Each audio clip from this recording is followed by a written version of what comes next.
Welcome to kitchen ராணி. நம்ம இன்னைக்கு என்ன ரெசிபி பார்க்க போறோம்னா ஹெல்த்தியான கேரட் அல்வா எப்படி செய்யலாம்னு பார்க்கலாம். வீடியோக்குள்ள போலாம் வாங்க.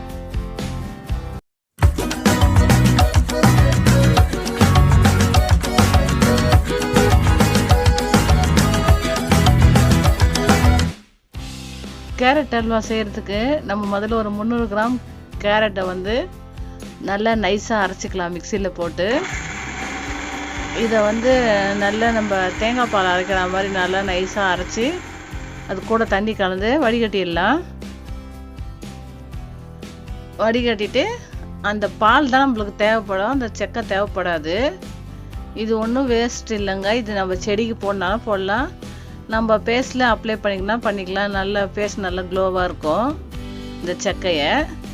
இப்போ நம்ம பால் எடுத்துட்டு அந்த பால் கூடயே நம்ம ஒரு 50 கிராம் அளவுக்கு கார்ன்ஃப்ளவர் கலந்துக்கலாங்க.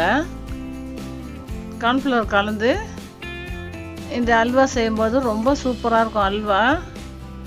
இது உடம்புக்கு ரொம்ப நல்ல ஹெல்த்தியான ஒரு ஃபுட்டு தான். இது நம்ம கார்ன்ஃப்ளவர் சோள மாவு தானே, அதனால் உடம்புக்கு ஒன்றும் பண்ணாது.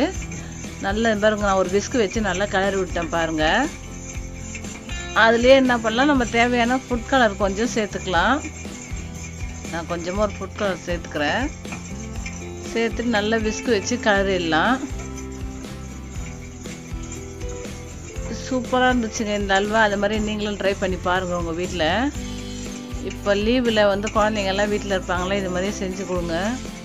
கொஞ்சம் டிஃப்ரெண்ட்டாக இருக்கும். நான் ஏற்கனவே ஆல்ரெடி என் வீடியோவில் 200 ரேட்டுக்கு ஒரு கேரட் அல்வா போட்டிருக்கேன். இது கொஞ்சம் டிஃப்ரெண்ட்டாக இருக்கும்னு சொல்லிட்டு இப்படி செஞ்சுருக்கேன் நான். பாருங்க, கொஞ்சம் ஃபுட் கலர் சேர்த்துக்கலாம். லைட்டாக கொஞ்சம் போட்டால் போதும். ஏன்னா இந்த கேரட் ஜூஸே நல்ல கலரில் தான் இருக்குது. இதையும் போட்டு நல்லா மிக்ஸ் பண்ணிக்கலாம். நான் ஒரு 100 கிராம் இருக்குங்க. 100 கிராம் கொஞ்சம் எக்ஸ்ட்ரா இருக்கும் இந்த சர்க்கரை. அந்த சர்க்கரை நம்ம எந்த பவுலில் எடுத்தோமோ அதே பவுல்லே ஒரு பவுல் தண்ணி ஊற்றிக்கலாம்.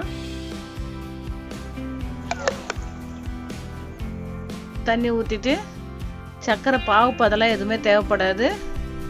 நம்ம சும்மா கொதிச்சா போதும். ஒரு கரண்டி வச்சு நல்லா கிளறி விடுங்க, இல்லைன்னா இந்த கேரமல் ஆகிடும். இது நல்லா கிளறி விடணும். கிளறி விட்டு நல்லா கொதிக்கிற ஸ்டேஜில் தான் நம்ம கரைச்சி வச்சுருக்க அந்த கேரட் ஜூஸ் எடுத்து அதில் ஊற்ற போகிறோம். பாருங்கள்,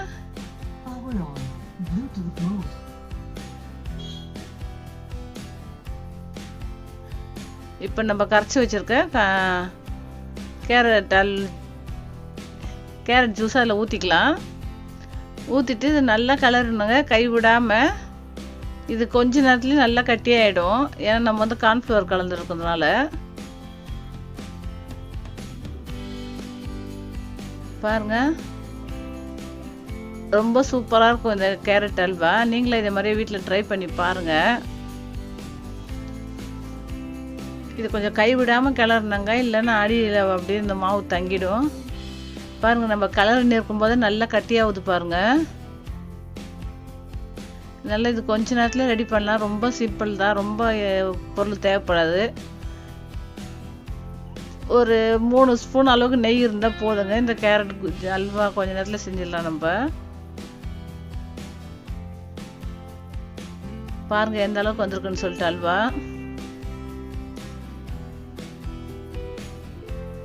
நான் வாசனைக்கு கொஞ்சம் வெண்ணிலா எசன்ஸ் தாங்க ஒரே ஒரு ட்ராப் போட்டேன். நீங்கள் ஏலக்காய் இருந்தாலும் ஏலக்காவும் போட்டுக்கலாம், இல்லை வெண்ணிலா எசன்ஸ் போடலாம் போடலாம். ஆனால் ரொம்ப போடக்கூடாது. நான் சும்மா ஒரே ஒரு ட்ராப் தான் போட்டேன். அதுவே நல்ல டேஸ்ட்டாக இருந்தது. நான் ஒரு 3 ஸ்பூன் அளவுக்கு நெய் போட்டுக்கிறேங்க. 3 ஸ்பூன் நெய் இதுக்கு போதும். பாருங்கள், சூப்பராக வந்துச்சு அல்வா. நல்லா இது மாதிரி கை விடாமல் நல்லா கிளறினாங்க அல்வா. நான் கொஞ்சமாக ஒரு பின் சால்ட் போட்டு நல்லா கிளறிட்டேன்.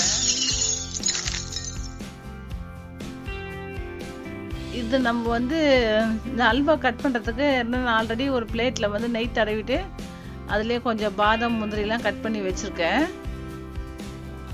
நீங்கள் இது கூடயே கொஞ்சமாக முந்திரி சேர்த்துக்கலாம். நான் கொஞ்சமாக முந்திரி சேர்த்துக்கிறேன் பாருங்கள், உடச்சி நல்லா இந்த அல்வா கூடயே.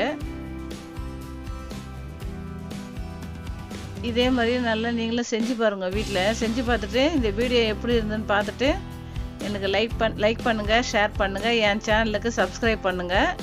ஆனால் லைக்கு கண்டிப்பாக போடணும். லைக் போட்டால் தான் அடுத்தடுத்து வேறு இந்த வீடியோ அடுத்தடுத்த செல்லுக்கு போவோம். பாருங்கள், நான் எடுத்து வச்ச அல்வாவை இதிலே ஊற்றிட்டேன். பார்க்க தான் கொஞ்சம் தண்ணியாக இருக்க மாதிரி இருக்கும், ஆனால் ஆறுச்சுன்னா நல்லா கட்டியாகிடும். சூப்பராக இருந்துச்சு இந்த அல்வா. அதே மாதிரி நீங்களும் ட்ரை பண்ணுங்கள் வீட்டில். உங்களுக்கு என்ன ரெசிபி வேணுமோ அதை கமெண்ட்டில் சொல்லுங்கள், நான் செஞ்சு காட்டுறேன்.